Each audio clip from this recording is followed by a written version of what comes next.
This is week 5 of our video series where we've spoken to a number of members of the Thunder Bay Police Service. We've learned how our organization has adapted to a challenge, unlike any we've faced before. This is a good time to get a command perspective on our response to the pandemic. Well, we knew from seeing the progression of COVID-19, not only across the world, but kind of crossing borders, that we had to take a stance very quickly and prepare. First and foremost for us, we needed to look at the safety and well-being of our frontline staff, but we also needed to ensure that we had continuity in terms of policing services here in Thunder Bay. We had some issues from the get-go in terms of ensuring that we had proper protective equipment for our staff. PPEs, as they're called, were in short demands, not only here in the province, but across the world. So we were successful along the way, being creative, but also being resourceful to be able to get what was required for our frontline staff. We also had to make some changes. We had to look at how we deployed our staff. We had to change shifts. We had to redeploy in order to meet the demands and ensure that we had continuity as a service. Our biggest risk was the fear of losing staff members. With the pandemic, we're watching it as it spread across the world. The number of deaths, the number of people that had COVID, how it was spreading, how rapidly it spread. We had to really be careful of how we implemented stuff within the service so we had the staffing to always serve the community. So one of the areas we looked at is the creation of a callback unit. In order to ensure that we were taking calls away from a front line to really avoid higher risk of exposure for our frontline staff. So that unit has proven to be quite successful, and it's something that we actually want to carry through long after the pandemic. The other areas that we've also looked at is to ensure that we have proper cleaning processes in place. So we've really upped how we were doing cleaning procedures, not only here at Balmoral within our headquarters, but within our vehicle. That is the office of our officers on a day-to-day basis. So we wanted to ensure that the risk of exposure for our officers was greatly diminished by having vehicles cleaned more than on quite a few times a day.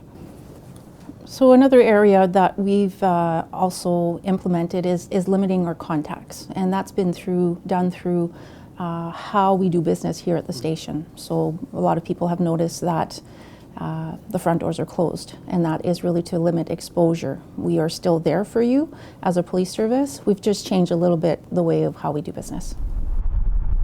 So we've actually seen a reduction in our calls for service since January, and particularly since the orders came into place at the provincial level.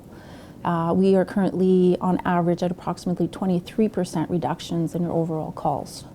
What we have seen, however, is that our more serious types of crimes within our community continue to trend fairly high. We currently have 5 homicides since January in our community.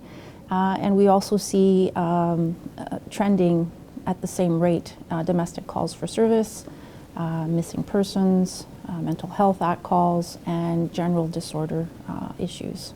Those are usually still high calls for service, but very intensive in terms of resources that are allocated to those types of calls.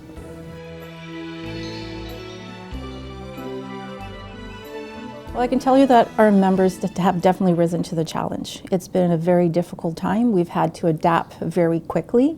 When you look at the bigger picture, really the pandemic, with the orders being in, has only been approximately 7 to 8 weeks. So I'm very proud of their dedication. They have put the community safety in the forefront. They've risen to the challenge and have really stepped up.